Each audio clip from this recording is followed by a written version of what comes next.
میرے پاس ان چاروں کے شجرے موجود ہیں. اس پہ بھی کورس کرواتی. اب یہ تو مذاق ہی بنتا جا رہا ہے بھائی، ہر چیز پہ کورس نہیں کروایا جاتا نا. ہماری امانتیں ہیں آپ کے پاس. تو وہی تو دے رہا ہوں میں. تو پھر سب پہ کروانا چاہیے نا.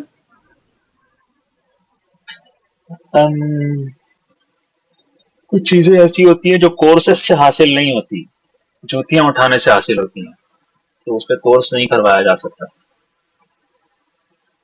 میری بات، میں اپنی بات نہیں کر رہا. کچھ علوم، کچھ فنون ایسے ہوتے ہیں جو میں خود بھی حاصل نہیں کر سکتا جب تک کہ میں ان فنون والوں کی کیا کہتے ہیں جوتیاں نہ اٹھا لوں.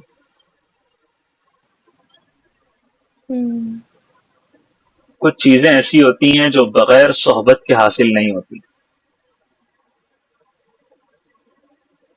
ایسا نہیں ہو سکتا کہ ہم نے کوئی کورس کروا دیا اور لوگوں کو وہ چیز آ گئی، ایسا نہیں ہوتا.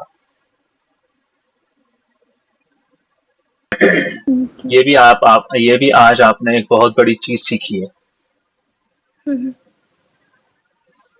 میرے جی. استاد محترم کہا کرتے تھے، مصدق نام تھا ان کا، مصدق صاحب. فی الحال میرے خیال میں اردن میں ہے وہ، یا کسی جگہ پر ہے، جارڈن میں. تو وہ کہتے تھے، سمجھا کر پوچھتے تھے، سمجھ میں آیا یا نہیں آیا؟ اور اگر کوئی کہتا سمجھ نہیں آیا تو وہ کہتے تھے اللہ کا شکر ہے تمہیں اتنا تو سمجھ آیا. کیونکہ یہ بھی ایک فہم ہے کہ آپ کو ایک چیز سمجھ نہیں آئی. بہت پریشانی یہ ہو جاتی ہے کہ انسان نہیں سمجھ کے یہ سمجھ رہا ہوتا ہے کہ وہ سمجھ گیا ہے، اور گمراہی کا شکار ہو جاتا ہے. نہ سمجھ آنا، نہیں سمجھ آیا، اس بات کا سمجھنا بھی اللہ کی عطا ہے. دنیا میں کتنے ایسے لوگ ہیں جو اپنے آپ کو بہت بڑا 30 مارخاں ترم خاں سمجھتے ہیں، مجھے ہی سب آتا ہے، میں ہی سب کچھ ہوں. جب علم آتا ہے تو انسان کو پتا چلتا ہے اسے کیا کچھ نہیں آتا. آپ نے کبھی مجھ سے، اتنے یہاں پر لوگ ہیں، کتنے لوگ ہیں بھائی؟ 9 لوگ ہیں مجھے چھوڑ کے. کیا کبھی مجھ سے سنا ہے کہ مجھے سب کچھ آتا ہے؟ کبھی سنا؟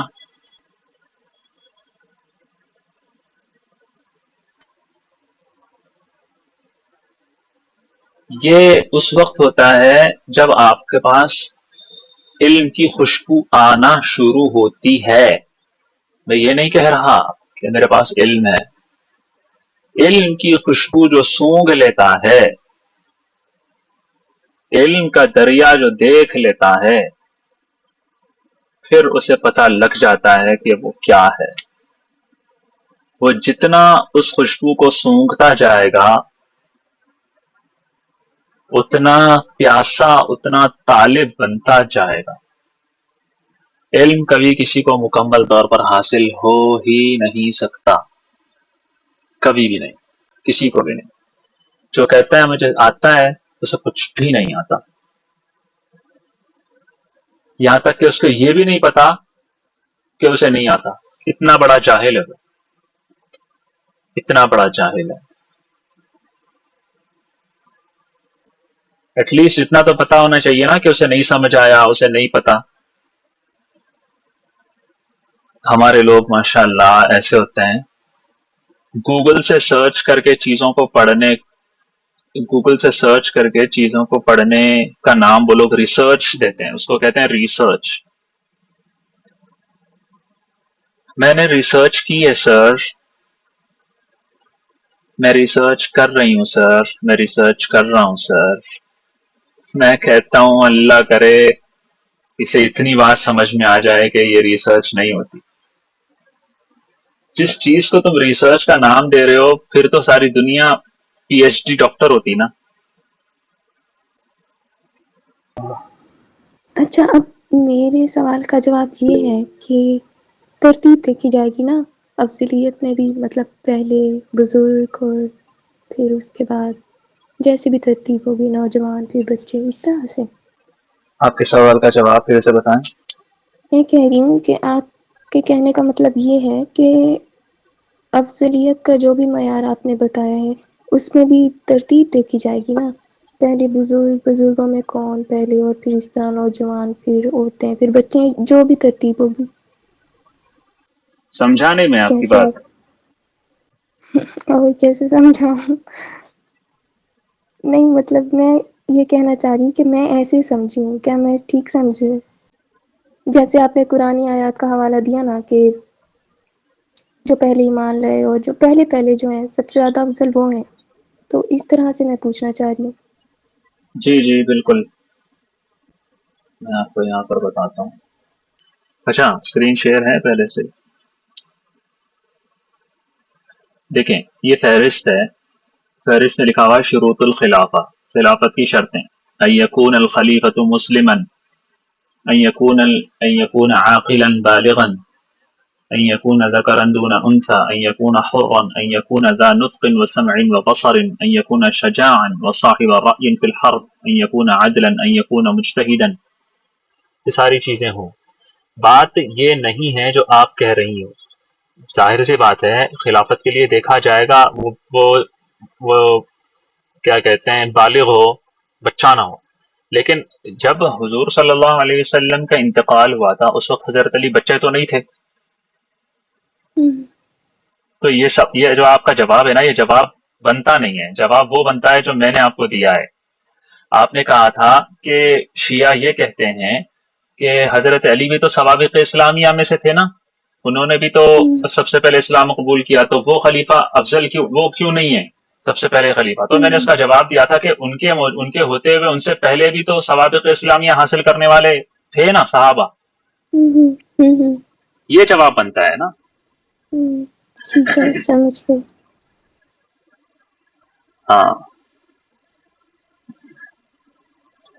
چلیے شروع کریں ہم. جی. بسم اللہ الرحمن الرحیم.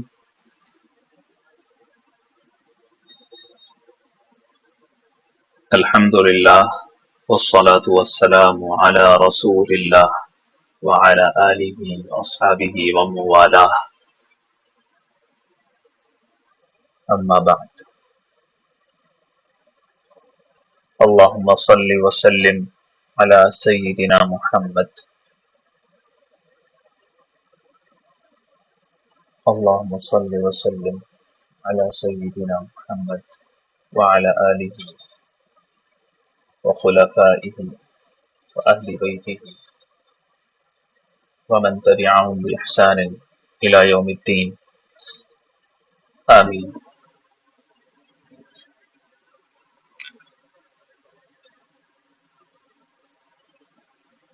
سب سے پہلے میں آپ لوگوں سے گزارش کرتا ہوں کہ حضرت اقدس حجت اللہ فی الارض الشاہ ولی اللہ المحدث الدہلوی رحمہ اللہ تعالی اور حضرت اقدس مولانا محمد ادریس صاحب کاندھلوی رحمہ اللہ تعالی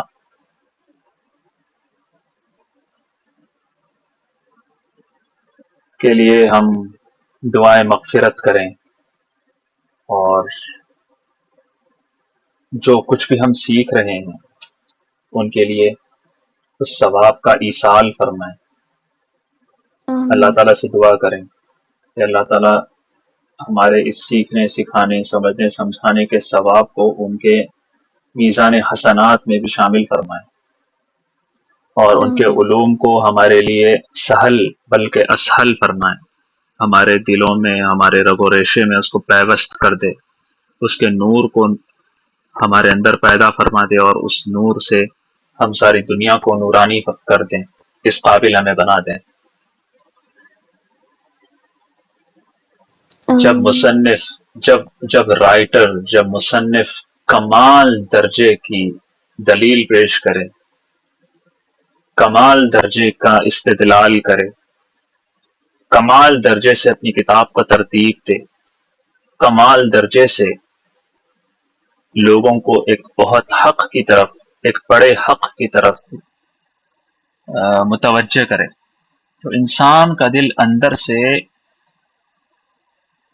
اس کا معتقد ہوتا ہے۔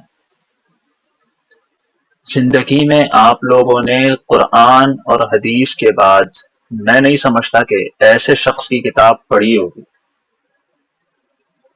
للاکثر حکم الکل والی بات کر رہا ہوں میں، اکثر لوگوں نے نہیں پڑھی ہوگی۔ شاہ ولی اللہ محدث دہلوی کی کتابیں، ان کی باتیں پڑھنا ویسے تو ہر کسی کو نصیب نہیں ہوتا، اگر ہمیں ہو رہا ہے اور ہم اسے سمجھ رہے ہیں تو یہ بس پتہ نہیں اللہ تعالیٰ کا کیوں لطف و کرم ہو گیا ہم پر۔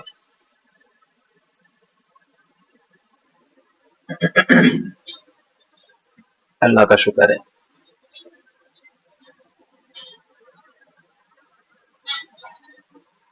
شاہ ولی اللہ محدث دہلوی کی کتاب ازالۃ الخفا عن خلافت الخلفاء کی تلخیص ہم پڑھ رہے ہیں، اور ایسی والہانہ کیفیت پیدا ہو جاتی ہے میری جب میں ان کی دلائل کو سمجھتا ہوں، اللہ تعالیٰ سمجھاتا ہے۔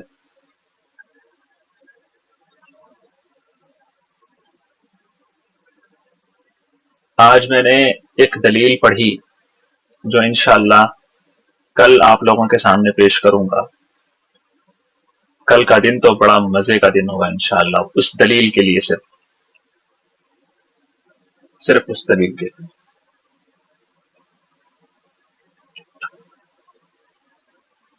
میں نے فرط مسرت میں اپنے ایک ساتھی کو خاص طور پر سنایا تو ان کی بھی حیرت کی انتہا نہیں تھی۔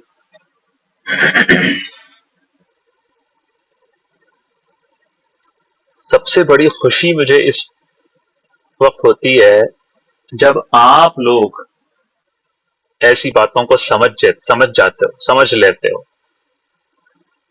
بہت خوشی ہوتی ہے مجھے۔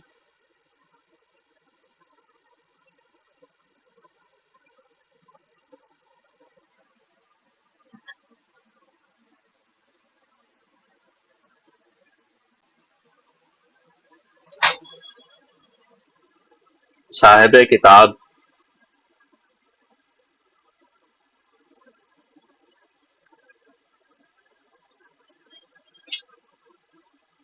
حضرت مولانا محمد ادریس صاحب کاندلوی رحمۃ اللہ علیہ نے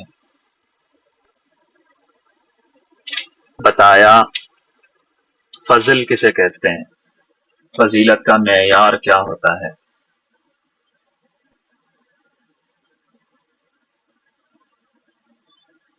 اور اس کو سمجھانے کے بعد انہوں نے بتایا کہ سارے خلفائے اربعہ، 4 خلفاء، تمام صحابہ سے افضل ہیں۔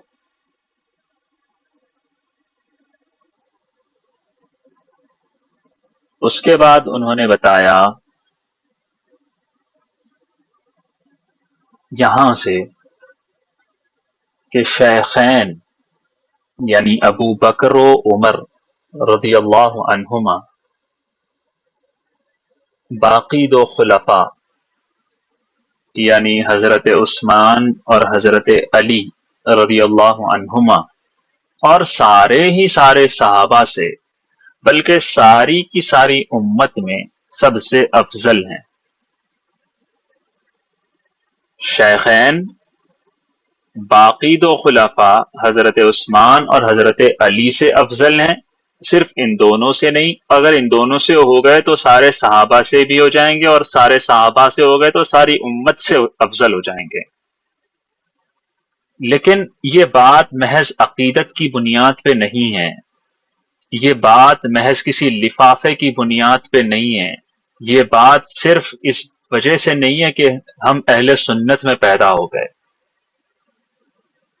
اس بات کو سمجھانے اور ثابت کرنے کے لیے صاحب کتاب نے 5 مضبوط ترین دلائل پیش فرمائے ہیں۔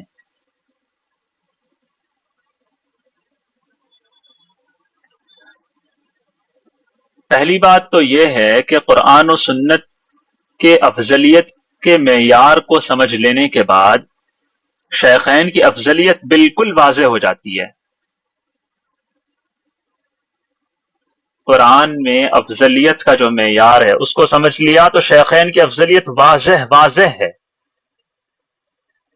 سوابق اسلامیہ اور کمالات نفسانیہ، یہ 2 الفاظ نکل کے آتے ہیں جب ہم قرآن و حدیث کے اندر غور کرتے ہیں۔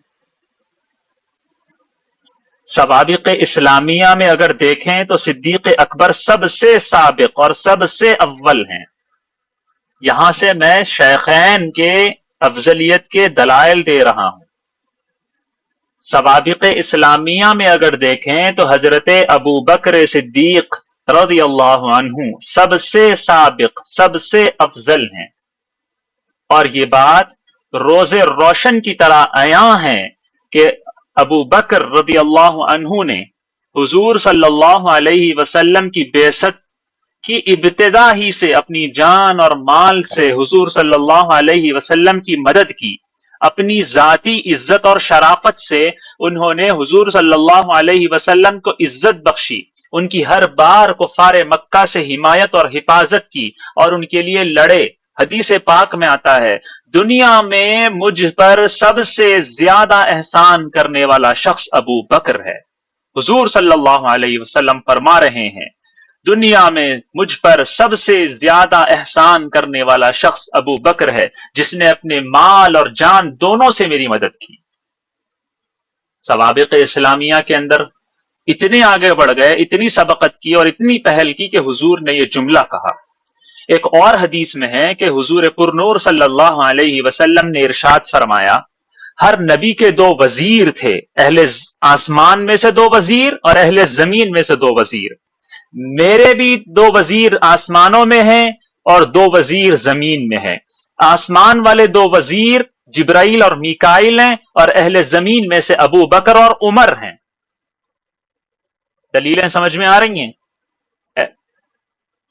شیخین کی افضلیت کی دلیل، حضور صلی اللہ علیہ وسلم تمام امور میں انہی 2 حضرات سے مشورہ کیا کرتے تھے، شیخین سے۔ قرآن پاک کی آیت دیکھ لو، فَبِمَا رَحْمَةٍ مِّنَ اللَّهِ لِنْتَ لَهُمْ وَلَوْ كُنْتَ فَظًّا غَلِيظَ الْقَلْبِ لَانفَضُّوا مِنْ حَوْلِكَ فَاعْفُ عَنْهُمْ وَاسْتَغْفِرْ لَهُمْ وَشَاوِرْهُمْ فِي الْأَمْرِ۔ سورہ آل عمران کی آیت نمبر 159 ہے، اس کے اندر شاورہم فی الامر۔ ان واقعات کے بعد، ترجمہ کر رہا ہوں، ان واقعات کے بعد اللہ کی رحمت ہی تھی جس کی بنا پر اے پیغمبر تم نے ان لوگوں سے نرمی کا برتاؤ کیا۔ اگر تم سخت مزاج اور سخت دل والے ہوتے، اللہ تعالیٰ حضور پاک سے کہہ رہے ہیں اگر آپ سخت مزاج اور سخت دل والے ہوتے تو یہ تمہارے آس پاس ہٹ کر تتر بتر ہو جاتے، یعنی اتنا بڑا جمگھٹا ہوتا ہی نہیں۔ لہٰذا ان کو معاف کر دو، ان کے لیے مغفرت کی دعا کرو، اور ان سے اہم معاملات میں مشورہ لیتے رہو۔ قرآن کا حکم ہے وَشَاوِرْهُمْ فِي الْأَمْرِ۔ پھر جب تم رائے پختہ کر کے کسی بات کا عزم کر لو تو اللہ پر بھروسہ کرو، اللہ یقیناً توکل کرنے والوں سے محبت کرتا ہے۔ اس آیت میں وَشَاوِرْهُمْ فِي الْأَمْرِ اور ان سے اہم معاملات میں مشورہ لیتے رہو سے مراد ابو بکر اور عمر ہیں۔ حضور صلی اللہ علیہ وسلم اس اللہ تعالیٰ کے اس فرمان پر عمل کرتے تھے اور تمام امور میں ان سے مشورہ لیا کرتے تھے۔ ایک اور حدیث میں ہے کہ حضور صلی اللہ علیہ وسلم نے ارشاد فرمایا، یہ دونوں یعنی ابو بکر اور عمر دین کے حق میں، اسلام کے حق میں آنکھ اور کان کی طرح ہیں، اتنی اہمیت رکھتے ہیں، اتنی اہمیت۔ حضرت ابو بکر کی طرح حضرت عمر بھی سب سے پہلے اسلام لانے والوں میں شمار ہوتے ہیں، اور کفار مکہ سے ان کا جہاد اور ان کا قتال بہت ساری روایات سے ثابت ہے، جس طرح سے وہ کفار مکہ سے جنگ لڑتے تھے، جھگڑا کرتے تھے اسلام کی خاطر، اللہ کی خاطر، رسول اللہ کی خاطر۔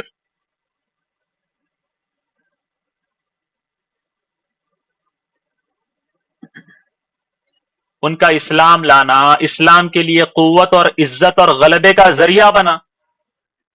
سوابق اسلامیہ میں ضروری ہے نا یہ بات بھی ہے کہ اپنی ذات سے، اپنی ذاتی شرافت اور وقار سے اسلام کو وقار اور عزت پہنچانا۔ حضرت عمر کے اسلام لانے سے اسلام کو قوت، عزت اور غلبہ ملا۔ حضرت عمر کے اسلام لانے کے بعد مسلمانوں کو مسجد حرام میں نماز پڑھنے پر قدرت حاصل ہوئی، ورنہ وہ حضرت عمر کے اسلام لانے سے پہلے مسجد حرام میں کھلے طور پر نماز ادا نہیں کر سکتے تھے۔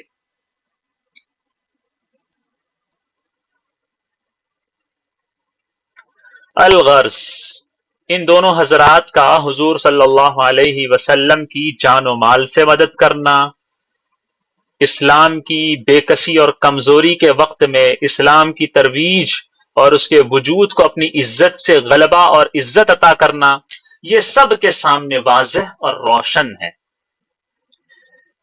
یہ باتیں تھی سوابق اسلامیہ کے بارے میں جو شیخین کے اندر موجود تھی۔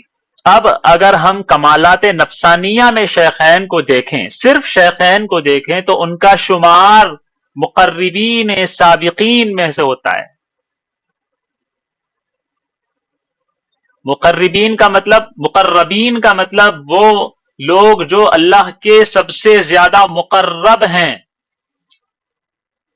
سابقین کا مطلب سب سے پہلے ہونے والے مقرب۔ حضرت ابو بکر حضور صلی اللہ علیہ وسلم کے دور نبوت ہی میں صدیق کہلانے لگے، صدیق کے لقب سے ملقب کیے گئے تھے۔ حضور صلی اللہ علیہ وسلم نے ان کے بارے میں بتایا، اگر میں اپنی امت میں کسی کو خلیل بناتا تو ابو بکر کو بناتا، مگر وہ میرے بہترین بھائی اور دوست ہیں۔ اصل میں خلیل کسے کہتے ہیں؟ خلیل دوستی کا ایک سٹیج ہے۔ ایک ہوتا ہے حبیب، ایک ہوتا ہے خلیل۔ آپ لوگوں نے یہ سنا ہوگا۔ دوستی کا، تعلق کا ایک سٹیج ہے۔ حضرت ابراہیم کو خلیل اللہ کہا جاتا ہے اور حضرت محمد عربی کو حبیب اللہ کہا جاتا ہے۔ یہ دونوں اللہ کے پیغمبر ہیں، اللہ کے دوست ہیں، اللہ کے ولی ہیں، لیکن دونوں میں فرق کیا ہے؟ ایک کو خلیل اور ایک کو حبیب کیوں کہا جاتا ہے؟ اصل میں خلیل ایسے دوست کو کہتے ہیں عربی زبان میں جو اپنے محبوب سے، اپنے آگے والے دوست سے، جس کا وہ خلیل ہوتا ہے، اس کے لیے وہ اپنا سب کچھ لٹا دیتا ہے، اور لٹا کے کہتا ہے اور چاہو اور دے دوں، اور چاہو اور دے دوں، اور چاہو اور دے دوں۔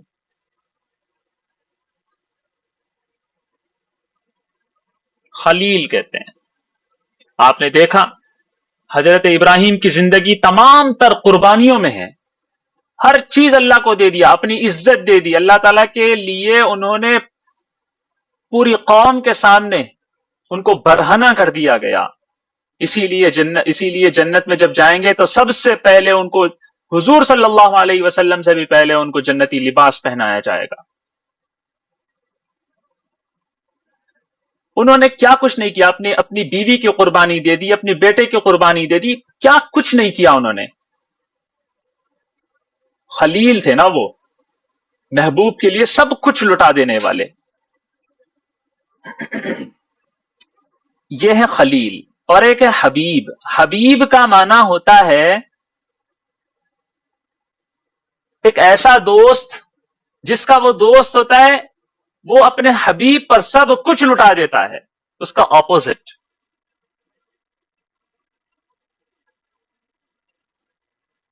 خلیل کیا کرتا ہے؟ خلیل لٹاتا ہے، اور حبیب کیا کرتا ہے؟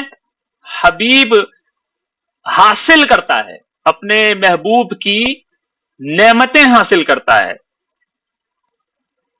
حضور صلی اللہ علیہ وسلم نے قربانیاں دی اپنی جگہ، لیکن حضور صلی اللہ علیہ وسلم کو جو نعمتیں حاصل ہوئی ہیں وہ کسی نبی کو حاصل نہیں ہوئی ہے، وہ کسی شخص کو حاصل نہیں ہوئی. معراج کس کو حاصل ہوئی؟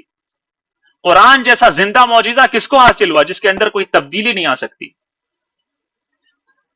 خلیل، ہاں ایسے کہا جا سکتا ہے، خلیل جو ہوتا ہے وہ لٹاتا ہے، خود لٹاتا ہے، اور حبیب پر محب لٹاتا ہے. حبیب لوٹتا ہے، خلیل لٹاتا ہے، یوں کہہ سکتے ہیں. ٹھیک ہے؟ تو جب حضور صلی اللہ علیہ وسلم نے کہا کہ میں اگر اپنی امت میں کسی کو خلیل بناتا، سب کچھ لٹا دے، سب کچھ جس پر لٹا دیتا، تو وہ کون ہوتا؟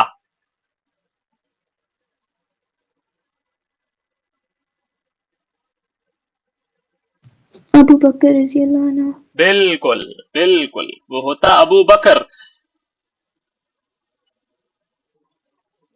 لیکن انہوں نے حضرت ابو بکر کو خلیل نہیں بنایا، کیونکہ حضور صلی اللہ علیہ وسلم نے اللہ تعالی کے لیے اپنی زندگی لٹائی. تو ایک طرف حضور صلی اللہ علیہ وسلم حبیب ہوئے، تو دوسری طرف حضور صلی اللہ علیہ وسلم خلیل بھی ہوئے. ٹھیک ہے؟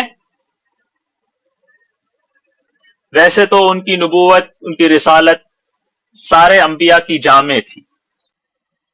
تو معلوم یہ ہوا کہ یہ جو خلت ہوتی ہے، یعنی دوستی کا ایک مقام، اس مقام کے بعد جو درجہ اور مقام ہو سکتا ہے وہ حضرت نبی پاک محمد عربی صلی اللہ علیہ وسلم نے ابو بکر کو دیا تھا.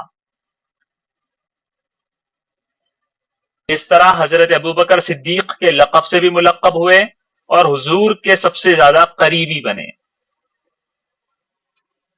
کمالات نفسانیہ کے بارے میں بات چل رہی ہے، اور فاروق اعظم حضور صلی اللہ علیہ وسلم کے زمانے میں ہی محدث کہلائے جاتے تھے، یعنی جس کے زبان پر حق جاری ہوتا ہے، جس کو اللہ تعالی حق کا الہام فرماتا ہے، اور پھر شہید بھی ہوئے. ہم دیکھتے ہیں آگے.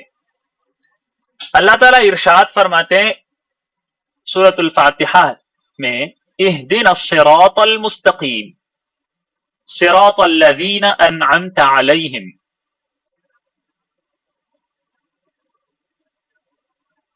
اے اللہ ہمیں صراط مستقیم کا راستہ دکھائیے، اور ان لوگوں کا راستہ جن پر آپ نے انعام فرمایا ہے. اللہ تعالیٰ نے اللہ تعالیٰ نے بندوں کو یہ دعا سکھائی، بندوں کی زبان میں بول کر کے ایسے بولو. یہ نہیں ہے کہ اللہ بول رہے ہیں مجھے راستہ دکھا، نہیں، اللہ بندوں کو سکھا رہے ہیں کہ ایسے بولو. اللہ تعالیٰ نے اس کے اندر کیا سکھایا؟ اللہ نے اس آیت میں انعام یافتہ بندوں کے، انعام یافتہ افراد کے راستے پر چلنے کی دعا سکھلائی کہ آپ کیسے مانگو گے مجھ سے جن پر میں نے انعام کیا ہے، ان کے راستے پر چلنا، ان کے راستے پر چلنے کی دعا کرنا. کیسے دعا کرو گے؟ یہ میں سکھاتا ہوں. اللہ تعالیٰ نے سکھایا ایسے بولو اہدنا الصراط المستقیم، پھر بولو صراط الذین انعمت علیہم. اللہ تعالیٰ نے خود کہا کہ تم ایسے دعا مانگو اہدنا الصراط المستقیم صراط الذین انعمت علیہم. ہدایت یافتہ، انعام یافتہ افراد کے راستے پر چلنے کی دعا سکھائی. یہ بات اللہ تعالیٰ کا یہ دعا سکھانا یہ ایک بہت واضح دلیل ہے کہ جن لوگوں کے طریقے پر اللہ تعالیٰ نے چلنے کا حکم دیا ہے، جن لوگوں کے طریقے پر اللہ تعالیٰ نے چلنے کا حکم دیا ہے، وہ اللہ کے نزدیک افضل تھے، مفضول نہیں تھے. کیوں؟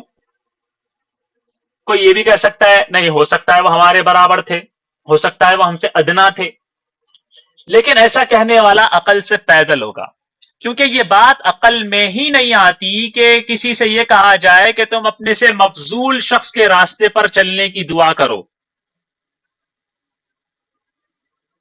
عجیب سی بات ہے.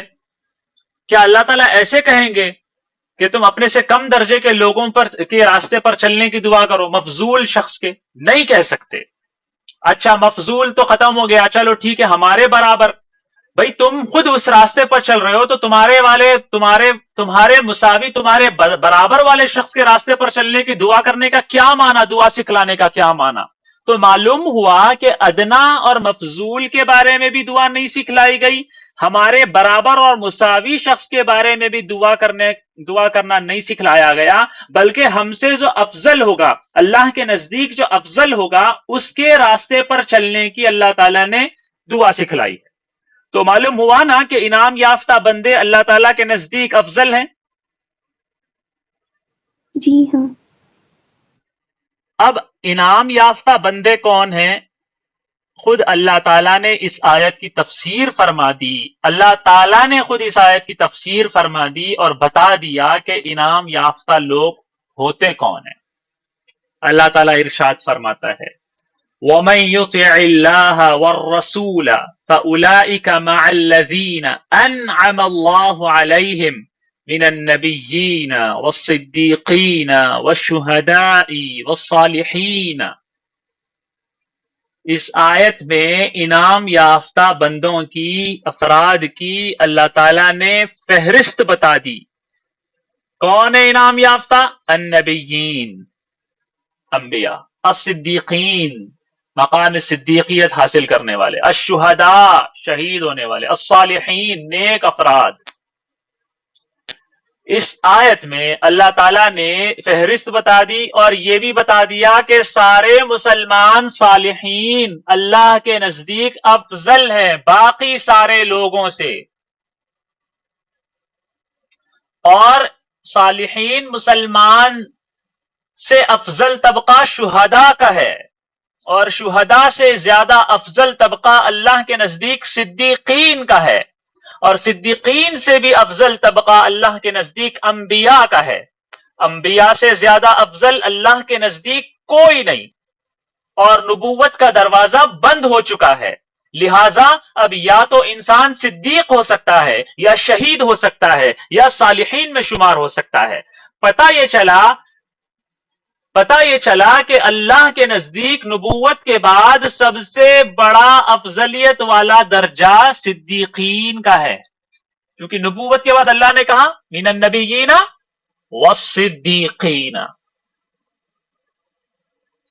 تو ہمیں اس بات کا پتہ چل گیا انعام یافتہ لوگ افضل ہیں. انعام یافتہ لوگ کون ہیں؟ نبی ہیں، صدیق ہیں، شہید ہیں، صالح ہیں. پتہ چلا یا نہیں چلا؟ جی بالکل. اتنا پتہ لگ گیا کہ وہ کیٹیگری کون سی ہے، وہ فہرست کون سی ہے انعام یافتہ لوگوں کی، جن کے طریقے پر چلنے کا اللہ تعالیٰ نے حکم دیا اور ان کے طریقے پر چلنے کی دعا کرنے کا بھی حکم دیا، یہاں تک کہ الفاظ دے کر سمجھائے کہ اس طرح سے دعا کرو.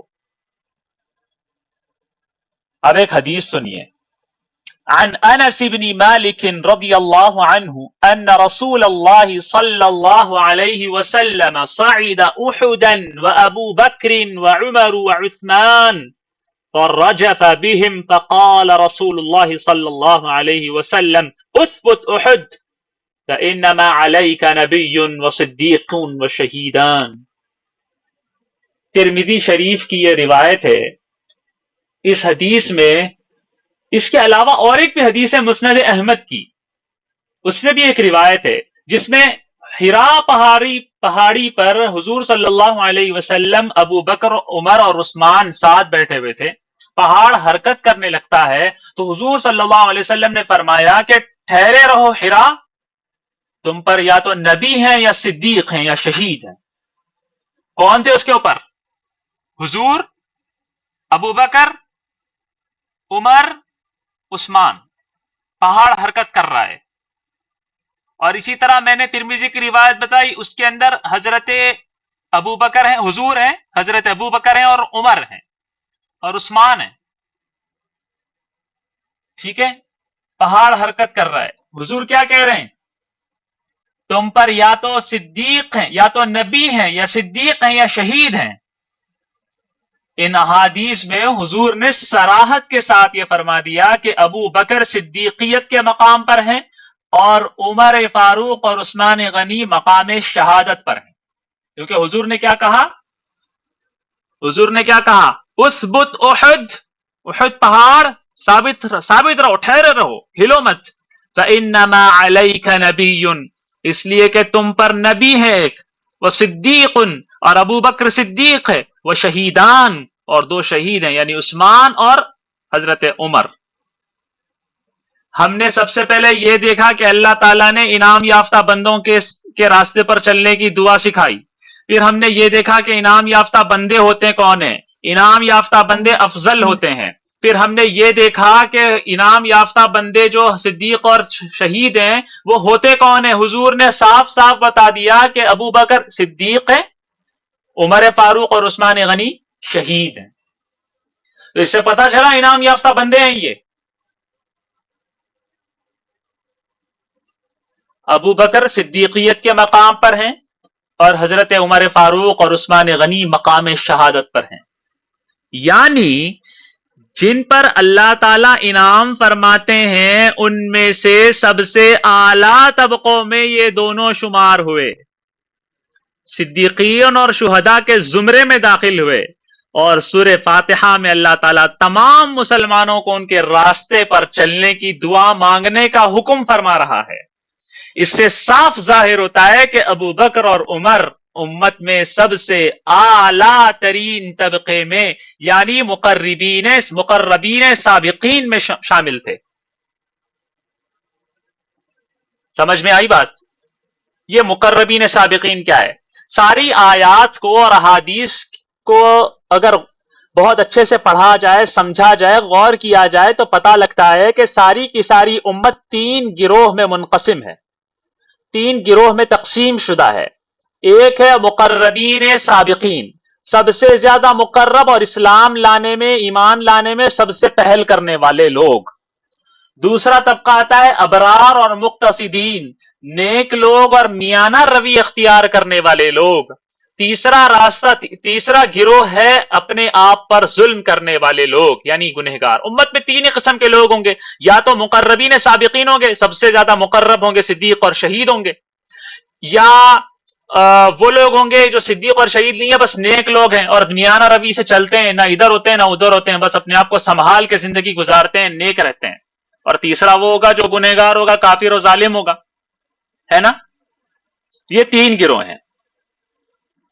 پوری امت میں سب سے افضل درجے کے امتی مقربین سابقین ہیں.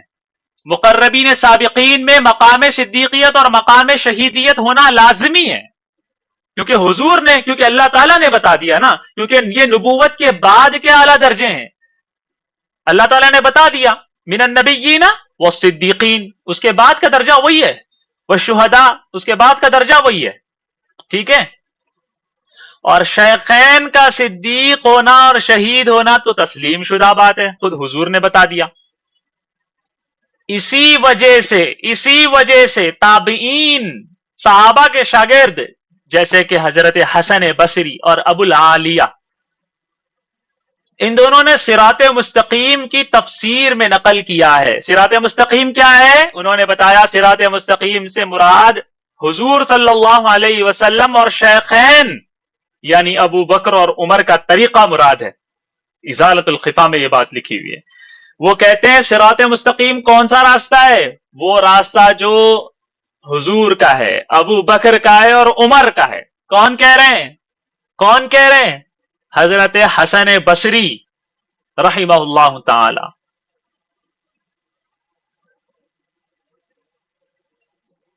کچھ اندازہ ہو رہا ہے ان کی افضلیت کا؟ بڑے بڑے صحابہ جیسے عبداللہ بن مسعود جیسا فقیہ الامت، عبداللہ ابن عباس جیسا رئیس المفسرین، بریدہ الاسلمی، ابو امامہ، اور تابعین میں بڑے بڑے تابعین سعید ابن جبیر، اکرمہ، میمون بن مہران، حسن بصری، مقاتل بن سلیمان جیسے عظیم عظیم مفسرین نے سورۃ التحریم کی آیت میں، سورۃ التحریم کی کون سی آیت ہے؟ ان تتوبا الی اللہ فقد صغت قلوبکما وان تظاہرا علیہ فإن اللہ هو مولاه وجبریل وصالح المؤمنین والملائکۃ بعد ذلك ظہیر. اس آیت کا ترجمہ بتا دیتا ہوں. اے نبی کی بیویوں، اگر تم اللہ کے حضور توبہ کر لو تو یہی مناسب ہے، کیونکہ تم دونوں کے دل مائل ہو گئے ہیں، اور اگر نبی کے مقابلے میں تم نے ایک دوسرے کی مدد کی تو یاد رکھو نبی کا ساتھی کون ہے؟ ان کا ساتھی اللہ ہے اور جبرائیل ہے اور نیک مسلمان ہے.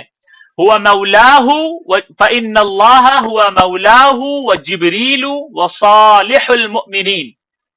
صالح المؤمنین حضور کے دوست ہیں، حضور کے مددگار ہیں، اور اس کے علاوہ فرشتے بھی ان کے مددگار ہیں. سورۃ التحریم کی یہ آیت نمبر 4 ہے. اس آیت میں ایک لفظ میں نے بار بار ہائی لائٹ کیا ابھی، صالح المؤمنین، نیک مسلمان. یہ جو بڑے بڑے صحابہ کے میں نے نام لیے، ابن عباس، ابن مسعود، ابو امامہ، بریدہ الاسلمی، تابعین میں نے نام لیے سعید ابن جبیر، اکرمہ، میمون بن مہران، حسن بصری، مقاتل بن سلیمان جیسے بڑے بڑے صحابہ اور تابعین کے میں نے نام لیے. ان لوگوں نے صالح المؤمنین کی تفسیر میں فرمایا یہ ان سے مراد شیخین ہے. اللہ اکبر کبیرہ. آپ اندازہ لگائیں، ایک صحابی نہیں کئی صحابہ، ایک تابعی نہیں کئی تابعین یہ فرما رہے ہیں کہ صالح المؤمنین والی اس آیت میں، سورۃ التحریم کی آیت نمبر 4 میں جو اللہ تعالیٰ فرما رہے ہیں فَإِنَّ اللَّهَ هُوَ مَوْلَاهُ وَجِبْرِيلُ وَصَالِحُ الْمُؤْمِنِينَ میں صالح المؤمنین سے مراد شیخین یعنی ابو بکر اور عمر ہیں. ان کی افضلیت بتا رہا ہوں میں. کچھ اندازہ ہو رہا ہے آپ لوگوں کو ابو بکر اور عمر کتنے افضل ہیں اس امت میں؟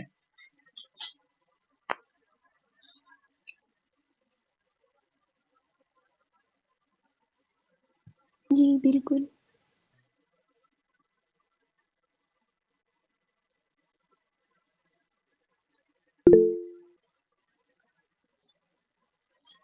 یہ بات جو میں نے آپ لوگوں کو بتائی یہ تھی سوابق اسلامیہ اور کمالات نفسانیہ کے تعلق سے.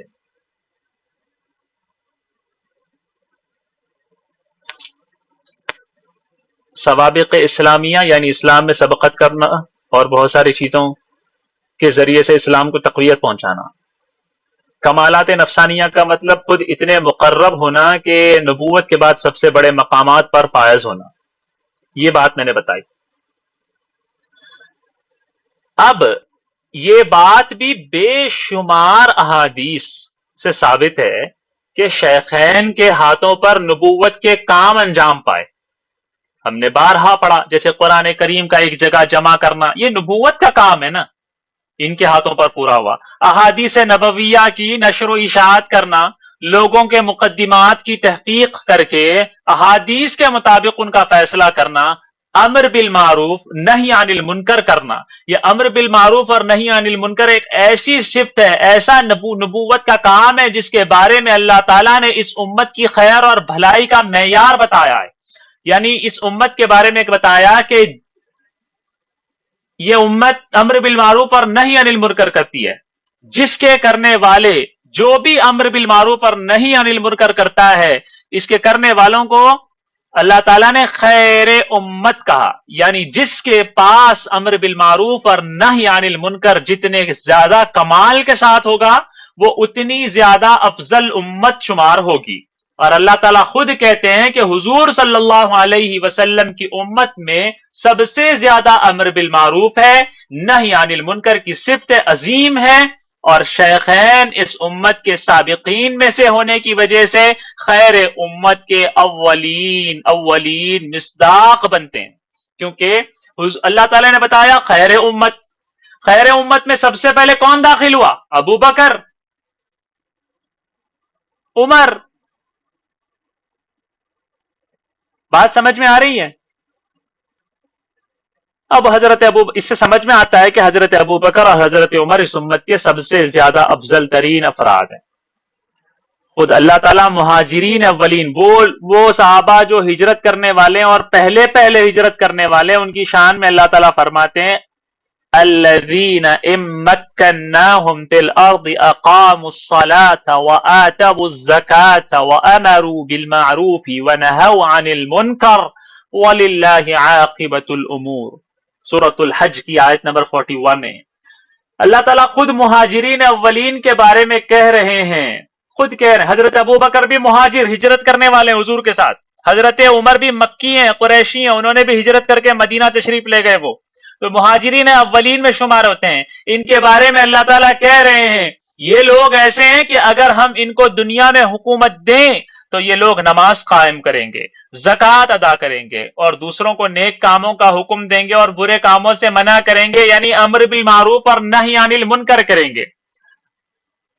اور اللہ تعالیٰ نے ان کو حکومت دی، زمین میں تمکین، حقیقت میں سب سے پہلے نبی کے بعد جس کو حاصل ہوئی وہ خلفاء ثلاثہ یعنی ابو بکر و عمر و عثمان ہے، اور انہوں نے وہی سب کچھ کر کے دکھایا جو قرآن کی اس آیت نے بتا دیا۔ کیا کیا؟ اقاموا الصلاۃ وآتوا الزکاۃ وامروا بالمعروف ونہوا عن المنکر۔ قرآن خود کہہ رہا ہے ان کے بارے میں اور یہ کر کے دکھا رہے ہیں۔ بات سمجھ میں آ رہی ہے؟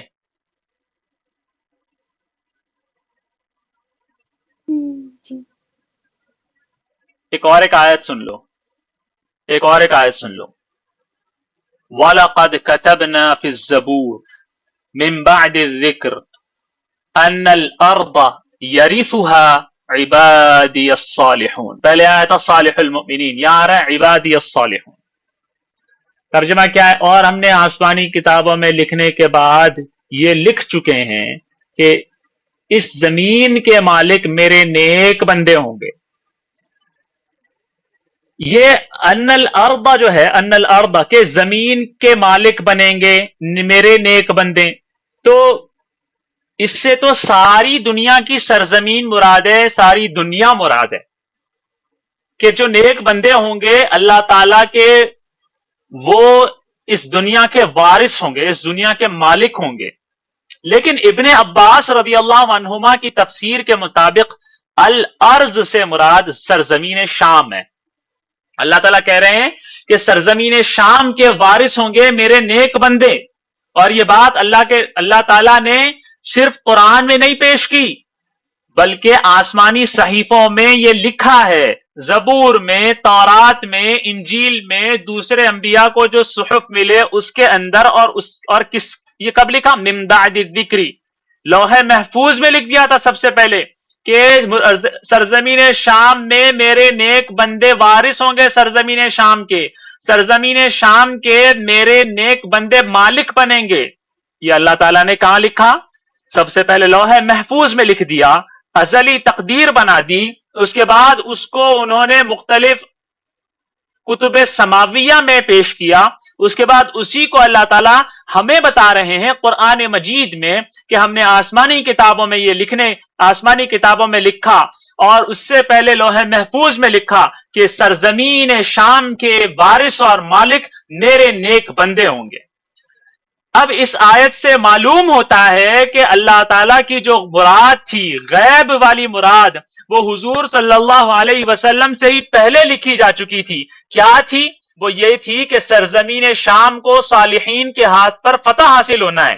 دنیا نے اپنی آنکھوں سے دیکھ لیا کہ سرزمین شام شیخین کے ہاتھ پر فتح ہوئی ہے. شیخین حضرت ابو بکر اور حضرت عمر نے اس علاقے کو فتح کیا یا نہیں فتح کیا؟ حضرت ابو بکر ہی کے زمانے میں تو حضرت خالد ابن ولید کو ابو عبیدہ ابن الجراح کو بھیجا تھا، اور حضرت عمر کے زمانے میں سرزمین شام فتح ہوئی اور حضرت عمر جا کر اس کی چابیاں لے کر آئے. یہ بات لوح محفوظ میں لکھی ہوئی تھی، قرآن کہہ رہا ہے، میں نہیں کہہ رہا. ساری دنیا نے یہ دیکھا کہ ارض شام جو ہے وہ شیخین کے ہاتھ پر فتح ہوئی. اور جب لوگوں نے یہ دیکھ لیا کہ ارض شام کے بارے میں اللہ تعالیٰ نے لوح محفوظ میں لکھا تھا، کتب سماویہ میں لکھ کر یہاں تک کہ یہودیوں اور نصرانیوں کو بتا دیا کہ جو بھی اس کو پتہ کرے گا وہ کون ہوگا؟ اللہ تعالیٰ کے نیک بندے ہوں گے. زبور میں یہ بات لکھی ہوئی ہے، آپ تفسیر عثمانی اٹھا کر دیکھ لیں، اس کے اندر لکھا ہوا ہے صادق مومن، میرے صادق جو ہوں گے وہ اس سرزمین کے مالک ہوں گے. زبور میں یہ بات لکھی ہوئی ہے. صادق صدیق سے سچے لوگ. جب ساری دنیا نے، مسلمانوں نے جو قرآن پڑھا تھا، انجیل پڑھنے والے عیسائی، تورات پڑھنے والے، زبور پڑھنے والے، کتب سماویہ پڑھنے والے، اولڈ ٹیسٹمنٹ پڑھنے والے، نیو ٹیسٹمنٹ پڑھنے والے، سارے یہودیوں نے، نصرانیوں نے یہ دیکھ لیا تھا اس زمانے میں کہ سرزمین شام کس کے ہاتھ پر فتح ہوئی جی؟ شیخین کے ہاتھ میں، شیخین کے ہاتھوں پر فتح ہوئی تھی. اسی وجہ سے ان لوگوں نے یہ بات بھی جان لی کہ یہی وہ گروہ ہے جو صالحین کہلاتے ہیں، اور یہی اس آیت کے سچے مصداق ہیں کہ قرآن نے ان کو عبادی الصالحون کہا، میرے صالح بندے. کتنی بڑی چیز ہم نے آج سیکھی ہے. ایک ایک چیز بتاتا جا رہا ہوں میں آپ لوگوں کو، ایک ایک آیت پڑھتا جا رہا ہوں، اس کی تفسیر کرتے ہوئے سمجھاتا جا رہا ہوں کہ وہ آیات شیخین کی فضیلت کو کیسے بیان کرتی جا رہی ہیں، کیسے شیخین اس کے اولین مصداق بنتے جا رہے ہیں. ہم ایک اور آیت دیکھتے ہیں، قرآن کہتا ہے یا ایھا الذین آمنوا من یرتد منکم عن دینہ، من یرتد منکم عن دینہ فسوف یأتی اللہ بقوم یحبهم ویحبونہ اذلۃ علی المؤمنین اعزۃ علی الکافرین یجاہدون فی سبیل اللہ لا يخافون لومة لائم ذلك فضل اللہ یؤتیہ من یشاء واللہ واسع علیم. سورۃ المائدہ آیت نمبر 54. اے ایمان والو، اگر تم میں سے کوئی اپنے دین سے پھر جائے، اگر تم میں سے کوئی اپنے دین سے پھر جائے گا، اسلام لانے کے بعد دوبارہ سے کافر ہو جائے گا، مشرک ہو جائے گا، اسلام چھوڑ دے گا یعنی مرتد ہو جائے گا، تو کیا ہوگا؟ تو اللہ ایسے لوگ پیدا کر دے گا جن سے اللہ بھی محبت کرتا ہے اور وہ بھی اللہ سے محبت کرتے ہیں، جو مومنین کے لیے نرم اور کافروں کے لیے سخت ہوں گے، اللہ کے راستے میں جہاد کریں گے. ان کی صفات بتا رہے ہیں اللہ تعالیٰ، ایسی قوم پیدا کرے گا جن سے اللہ بھی محبت کرتا ہے اور وہ خود بھی اللہ سے محبت کرتے ہیں. وہ آپس میں مسلمانوں کے بڑے رحم دل ہوں گے اور دشمنوں اور کافروں کے مقابلے میں بڑے سخت ہوں گے، اللہ کے راستے میں جہاد کرنے والے ہوں گے، اور ان کی ایسی صفت ہوگی حق کے معاملے میں وہ کسی ملامت کرنے والے کی ملامت کی پرواہ بھی نہیں کریں گے، نہ اس سے ڈریں گے. وہ حق پر ایسے ڈٹیں گے کہ ان کو پتا، ان کو لاکھ لوگ ملامت کریں، غلط کہیں، لیکن وہ اس پر جاری رہیں گے، ڈٹے رہیں گے. اللہ تعالیٰ کہہ رہے ہیں یہ اللہ کا فضل ہے، وہ جس کو چاہتا ہے عطا فرماتا ہے، اور اللہ بڑی وسعت والا اور بڑے علم والا ہے. یہ آیت اللہ تعالیٰ نے بتا دی. اللہ تعالیٰ نے بتا دیا من یرتد منکم عن دینہ، تم میں سے جو شخص اسلام لانے کے بعد پھر جائے گا تو اللہ تعالیٰ ایسی ایسی قوم کو پیدا کرے گا۔ اس آیت سے معلوم ہوا کہ اللہ تعالیٰ کے علم میں یہ پہلے ہی مقدر ہو چکا تھا، پہلے ہی اللہ تعالیٰ نے یہ طے کیا تھا کہ ایک زمانہ ان قریب آئے گا، ایک فتنہ سر اٹھائے گا ارتداد کا، دین سے پھر جانے کا، اور اس کی جڑوں کو اکھاڑنے کے لیے، اس فتنے کا استحصال کرنے کے لیے اللہ تعالیٰ ایک ایسی قوم کو لائیں گے جو ان صفات کے ساتھ موصوف ہوگی جن کا ذکر ابھی میں نے آپ کے سامنے اس آیت کے اندر کیا ہے۔ آپ ذرا غور کریں، یہ ارتداد والی پیشن گوئی کب پوری ہوئی؟ حضور صلی اللہ علیہ وسلم کے بعد حضرت ابو بکر صدیق کے عہد خلافت میں پوری ہوئی۔ ان کے زمانے میں ارتداد کا فتنہ اٹھا، اور حضرت ابو بکر کے زمانے میں حضرت ابو بکر نے اس کی سرکوبی کی اور اس کو بیخ و بن سے اکھاڑ پھینکا۔ قرآن نے اس کے بارے میں کیا کہا؟ یحبونہ، اللہ تعالیٰ اس سے محبت کرے گا، ویحبونہ، وہ شخص بھی، وہ لوگ بھی اللہ تعالیٰ سے محبت کرتے ہیں۔ اذلۃ علی المؤمنین، وہ مومنین کے سامنے بڑے نرم دل ہوتے ہیں، آپس میں بڑے نرم دل ہوتے ہیں۔ اعزۃ علی الکافرین، کافروں کے اوپر بڑے سخت ہوتے ہیں۔ یجاہدون فی سبیل اللہ، جہاد کرتے ہیں اللہ کے راستے میں۔ لا یخافون لومۃ لائم، کسی ملامت کرنے والے کی ملامت ہی نہیں کرتے۔ یہ ارتداد کے فتنے کے سامنے جس کو کھڑا کیا، اس کا سر خیل کون تھا؟ اس کا سالار کون تھا؟ ابو بکر صدیق تھے، خلیفۃ رسول اللہ ابو بکر۔ اللہ تعالیٰ کہہ رہے ہیں جس کو چاہے اللہ تعالیٰ یہ فضل عطا کرتا ہے۔ دیکھو حضرت ابو بکر اور حضرت عمر کی فضیلت۔ قل للمخلفین من الاعراب ستدعون الى قوم اولی بأس شدید تقاتلونهم او يسلمون فإن تطيعوا يؤتكم الله اجرا حسنا وإن تتولوا كما توليتم من قبل يعذبكم عذابا أليما۔ سورۃ الفتح کی آیت نمبر 16 ہے۔ اب دیکھو، ہم نے پہلے دیکھا تھا ان کی صدیقیت کیسے ہے، اس کے بعد ہم نے مختلف چیزوں سے ان کی فضیلت کو سمجھا۔ اس آیت سے پہلے میں نے بتایا ارتداد کا فتنہ انہی کے زمانے میں آیا، اور ارتداد والے فتنے کو بتانے سے پہلے میں نے ملک شام کی سرزمین کے فتح ہونے کے بارے میں بتایا۔ اب یہاں پر میں بتا رہا ہوں کیا، اس آیت کا ترجمہ سن لیں پہلے۔ ان پیچھے رہنے والے دیہاتیوں سے کہہ دینا، اللہ تعالیٰ کہہ رہے ہیں رسول اللہ سے، پیچھے رہنے والے دیہاتیوں سے کہہ دینا ان قریب تمہیں ایسے لوگوں کے پاس لڑنے کے لیے بلایا جائے گا جو بڑے سخت جنگجو ہوں گے، اولی بأس شدید ہوں گے، بہت خطرناک جنگجو ہوں گے۔ ان سے تمہیں لڑنا ہوگا اور تمہیں بلایا جائے گا، دعوت دی جائے گی چلو جہاد کرو، اٹھو۔ یا تو ان سے لڑتے رہو یا ان کی اطاعت قبول کر لو۔ اس وقت اگر تم جہاد کے اس حکم سے اطاعت کرو گے تو اللہ تعالیٰ تمہیں اچھا اجر دے گا، بہت ثواب دے گا اور بہت کچھ دے گا تمہیں۔ اور اگر تم منہ موڑو گے جیسا کہ تم نے پہلے منہ موڑا تھا تو اللہ تعالیٰ تمہیں دردناک عذاب دے گا۔